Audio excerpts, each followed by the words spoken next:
Alo? Alo qizim. Assalomu alaykum. Voy bormisan qizim? Onam boram demaysana, hech onangdan xabar olmaysana. Kechirasiz, lekin Voy, ovozingga nima qildi? Voy qizim, xafa bo'lganim yo'q. Hazillashib urishamanda. Tushunaman, ro'zg'or, bola chaqadan ortmaysan, o'zing bilan o'zing ovorasan. Shuning uchun o'zim boryapman uyingga qizim.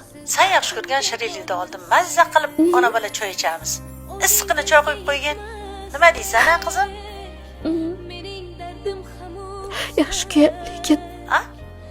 adashib tushdingiz menimcha. Adashdim? Chunki onamlarni o'tga elib berib qo'yganmiz. Voy uzr, ming bor uzr. Voy o'zim ham g'alati bo'lib qoldim. Yo'q, hammasi joyida.